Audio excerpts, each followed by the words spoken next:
found out over the last decades is that there is a strong growth of self-employed professionals. And that, of course, is the first question. One of you also asked that question. When do I have to decide to be an interim manager or not? That's the question. Yeah? And I know people who like it to be part of a family in a company. I said it already earlier this morning. Yeah?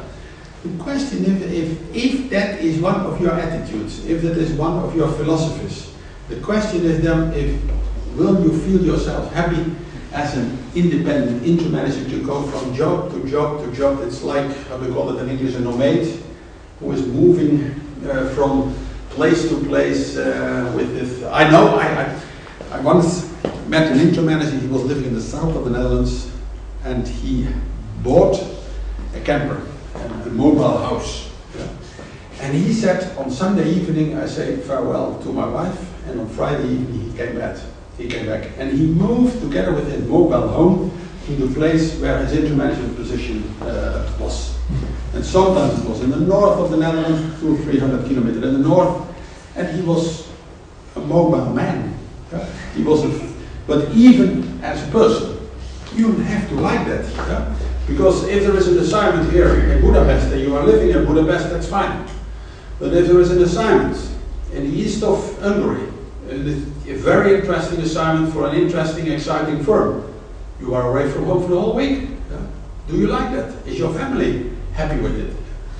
I once met an interim manager, based on the experience also. He was an excellent interim manager.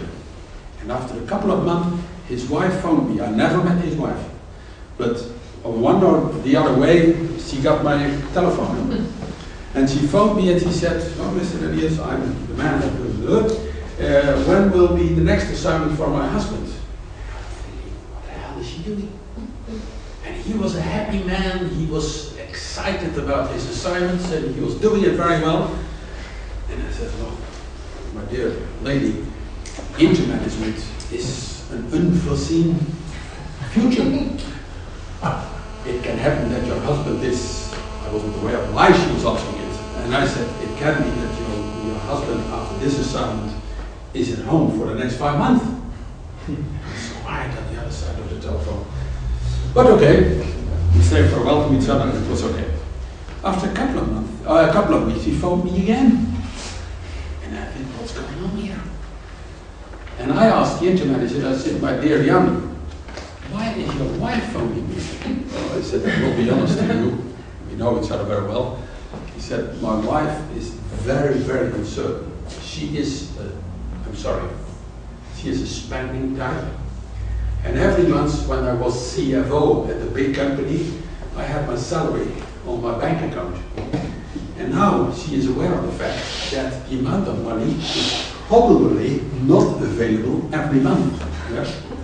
And she is worried about it." Now, and that's a serious point. After a couple of months, he decided to stop his interim management activities. And the reason was that his wife was not comfortable with his way of working and the uncertainty in earning the amount of money.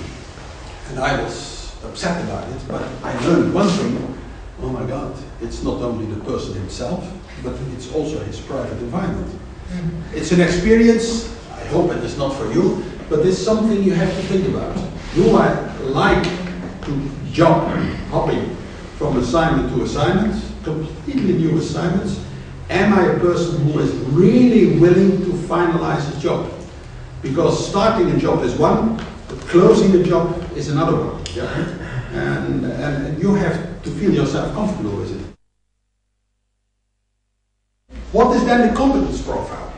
And that's an interesting thing.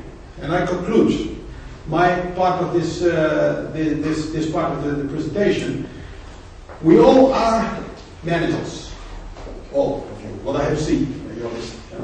We all have a huge amount of experience in a certain professional area. Finance, marketing, IT, etc., etc. In a certain sector. Yeah. And we are well-known CEO, CFO, CPO, etc., etc., etc. And the interesting thing is that an interim manager on the highest level, you remember 1, 2, 3, on the true interim management role, is somebody who is fulfilling these three competences at the same time, at the same assignment. And on the other hand, and I've discussed that many times, there are also a need for some personal attitudes, personal characteristics, but we discussed that already. And an interesting thing is, once you are a temporary manager, then, and in a class environment, in a training program, we discussed it on another way, but if you are hired as a manager for a temporary period, a gap-fulfilling manager, then these two professional areas are required. You are temporary, job-to-job, job hunting, and a manager, based on that experience. If you are a project manager, these are required. If you are a consultant, these two are required.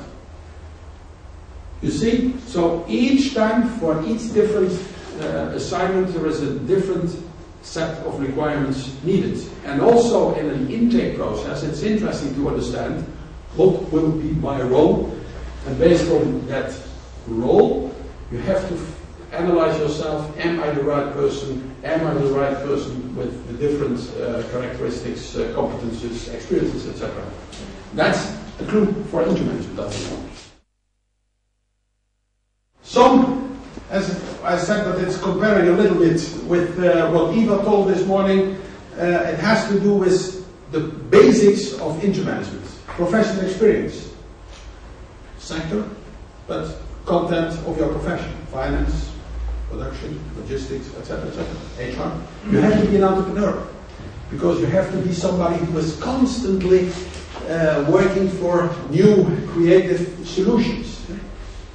You need some competences on selling and marketing because you have to sell yourself. Nobody is doing it for you. You have to do it by yourself because you are unknown for the whole world, even for providers. You have to sell yourself. You have to think on career development. What is my future career? I have seen intermanagers, and what is the success of an intermanagement assignment? Why are you hired as an intermanager? Because you have shown in the past that you have done it a couple of times. It's one risk for younger people that they constantly do the same type of assignments. I've seen younger people who started in intermanagement at 35 to 40 years. When they were 50, they still did the same type of assignments. Some people are looking for a next step, a next generation, a next level of experience, but you have to manage that by yourself. Finally, for the intermanagement, it's already said. Personality, competence, comfort, be happy. You mentioned it also. Energy. The first thing a client is looking for, does that person has the energy? I have seen intermanagers and they presented themselves sitting like that with a client. Now you need somebody who is proactive and listening to the client, because that man or woman has a problem. And they are looking for somebody who is interested in it and who is willing to put all his effort to solve that problem. You have to show that. And those people who are really from a professional, excellent people, but who are from a personality point of view, not outstanding, or don't show energy, or don't show happiness, or just don't show comfortable background, they are in a negative starting position. Yeah? And you are supporting. And some of you mentioned that also, trust. You mentioned that trust. Because the essence of intermanagement is that there is a company, an organization. They have a problem. They will meet a for them unknown person within 1 week.